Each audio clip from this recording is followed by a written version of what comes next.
Alright, hello once again everyone. It is I, ILVG, back with yet another Monsters of Etheria video. This time around, no new Etherian tutorials. Hasn't been one for 2 weeks, but there is a good reason for that, and I'll go into that later. But this video, I just wanted to combine these two recent updates in one video, because there wasn't much to talk about with the last update. Not really much to talk about with this update either, but combining them together there's a little bit more to talk about. And also, I don't want to just abandon this game for 2 weeks in a row and make people think I've quit the game or something. I haven't. It's just kind of hard to make videos on smaller updates. But to get the older information out of the way, last week's update on the 10th, I believe, there was the new code, Spooky Season 2020, which will give you 300 credits if you put that into the general shop right there. And of course, you might be needing those credits if you didn't get all these scary skins from last year's Halloween event. And along with that, last week's update added in a custom streaming pause mode system. So instead of having that notification pop up every time that the game needs to load in important things for you to actually play the game, that doesn't pop up anymore.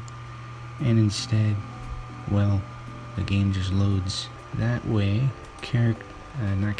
Players will no longer just be randomly frozen indefinitely when they're casually playing the game, kind of like I did a lot of times, because I'm trying to get elusive skins for a lot of the Etherians, mainly the more recent ones, and I would always randomly end up completely frozen and my XP would stop going up, so I would have to leave the game and rejoin.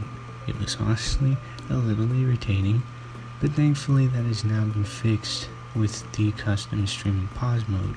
Another update would be that Kindeyet's and of course the mutation's eyes have been replaced with decals and are no longer unions due to clipping issues, I guess. Don't really know what that means, but sure.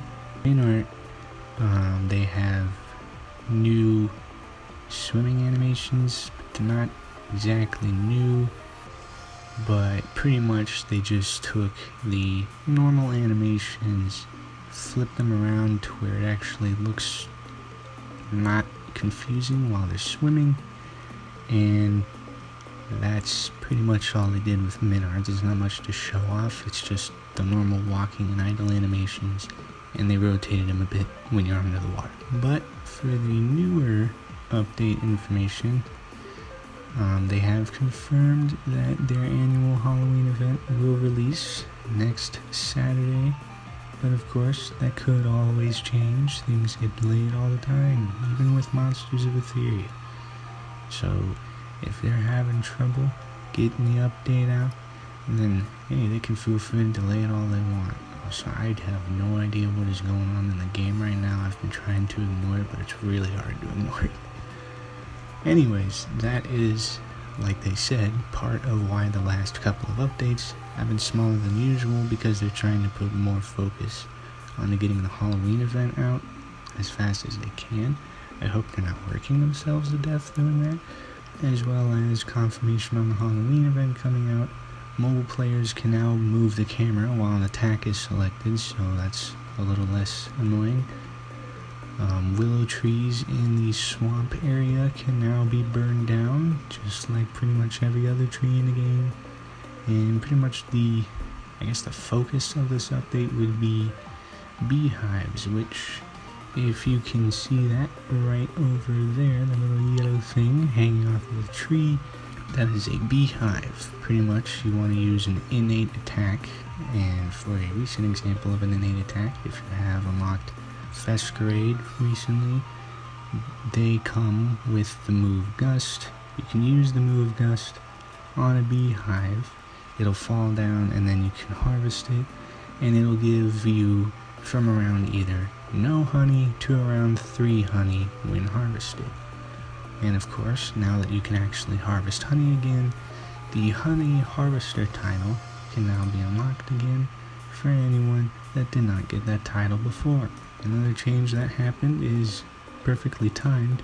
Legendaries will now spawn in smaller groups, so for there to be 2 legends spawning at a time, there needs to be at the least 20 players in the server, which before there had to be at least 10 players in the server for 2 legends. Now there needs to be 20. And last thing I want to highlight on is entropy orbs have been reduced from 80 credits to 50 credits, just for people that maybe farm those. There are other things that I didn't talk about from previous updates because I don't know, it's not that big of a deal. Maybe it's a big of a deal for someone else, so of course I will have the changelog linked into the description so you can get the full information about what happened in the last 2 updates. I mainly just focused on the bigger things going on, and yeah, ended up somehow talking for around 7 minutes. I was not expecting that, but I think I'm going to end it off at 7 minutes because there's not much else to really talk about, other than the fact that I will be making videos on the Halloween skins, of course. I haven't abandoned the game just because I haven't talked about a video. I haven't talked about an update in a week. I haven't abandoned the game, still here. But I am no longer here now because the video is over.